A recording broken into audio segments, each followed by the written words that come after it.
အားလုံးပဲこんにちはမင်္ဂလာပါခင်ဗျာကျွန်တော်ရဲ့တနေ့တာလှုပ်ရှားတာဒီနေ့အစုကပန်းညံလေးတွေကိုကျွန်တော်ရောက်နေပါတယ်ခင်ဗျာဆာကူရာပင်လေးကျွန်တော်ကြည့်ဆာကူရာပင်လေးရမ်းလာတယ်ဒါအစုကပန်းညံတစ်ခုမှာပေါ့ခင်ဗျာကျွန်တော်ဒီပန်းညံလေးတွေမှာကျွန်တော်ခဏဆောင်နေရဗျဘာလို့လဲဆိုတော့ကျွန်တော်ဒီနေ့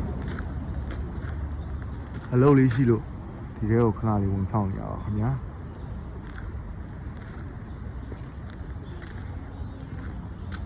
ဒီမှာတပ်ပုံကင်မရာမင်းတွေအများကြီး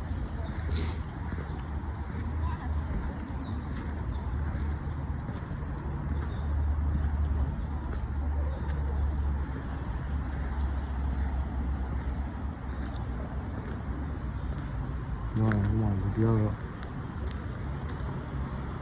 စောစီအိမ်ပြပါတယ်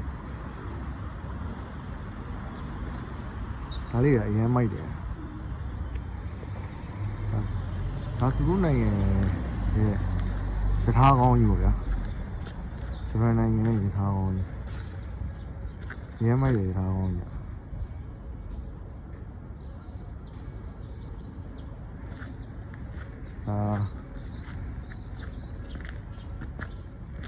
ကျွန်တော်ရဲ့ဒီကိုမောင်နှမတွေကိုမမြင်ဘူးပါဆိုလို့ပြပေးရတယ်။ဒါသူတို့နိုင်ငံရှိခေတ်ထားအောင်ကြီးအမိုက်ကြီးဒီခင်းနဲ့ရင်ခင်းနဲ့တော့ဟောက်ပါဗျာ။သူရထားကောင်းကြီးတော့တော်တော်ကြီးမိုက်တယ်။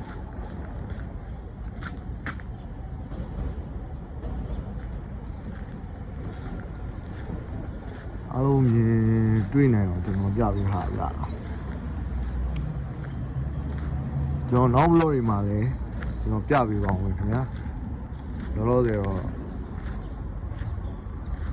ဒါသူတို့နိုင်ငံရဲ့ဘာလဲတော့မသိဘူးကြာဒါအကြီးတော့လောက်တာကလေးစောလို့ဗျာအားလုံးကျေးဇူးတင်ပါတယ်ခင်ဗျာနောက်ဘလော့လေးမှာကျွန်တော်တို့ပြန်ဆောင်ကြပါမယ်ခင်ဗျာ